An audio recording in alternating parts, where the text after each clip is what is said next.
My very first dream in life was to be a Broadway star.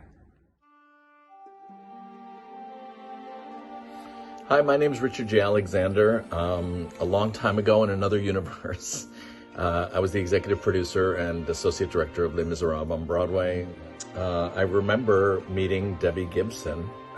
She was a kid, and she came in and auditioned. I said, "What are you doing?" And she says, "My dad's going to build me a studio, and we're going to make records."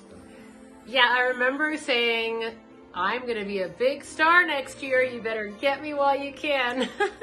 I love that Richard remembers. And I'm reading People magazine, I think, and she was just graduating from high school. And I think it asked her what she wants to do or accomplish or what her dreams are or what's left to do. And she said, "I want to be on Broadway." I think she might have even said, "I want to be in Les Miserables." That was 29 years ago. And in the interim, I went to Anaheim to see her in concert, and that was pretty extraordinary. And that night she sang On My Own. On my own, pretending he's beside me. All alone, I walk with him till morning. And he came to see me in Anaheim. And what I remember about that Anaheim show more than anything was that I sang On My Own as the encore. And I feel like there were some doubts when I was 15 if I had the stamina to do the show and to sustain all those high notes. And I remember him saying, "Okay, well, if you can sustain all those notes after putting on a 2-hour concert, I definitely want to see you for the role." And he still put me through my paces. I sang through the highs and lows of the whole score in his office in New York. And then he said, "Yeah, let's do this." So that's how history is made. It's interesting. It changed everything on Broadway because usually during, January, February, March, ticket sales are very slow on Broadway. And so this was a casting coup, seriously.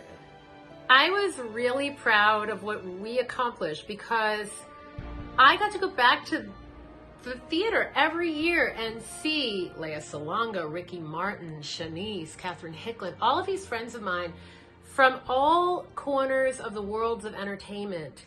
And I feel like, Richard took the chance on me first. I was not a proven entity. Nobody knew if I could really handle doing Broadway. Nobody knew if Ricky Martin could or all these other people. And it felt like I was at the forefront of something that was like this new wave of introducing theater, musical theater, which was such a precious, inspirational part of my childhood, to a whole new audience. The record company was so proud, Atlantic Records, and I remember legends like Ahmet Ertegun and Doug Morris were there in the audience, and of course her mom, who was instrumental in so many things, and I'll be forever grateful to. She even invited me to her birthday party.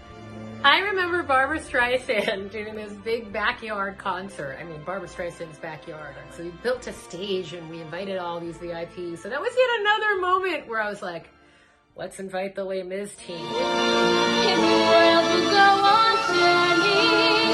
The world is full of happiness that I have never known.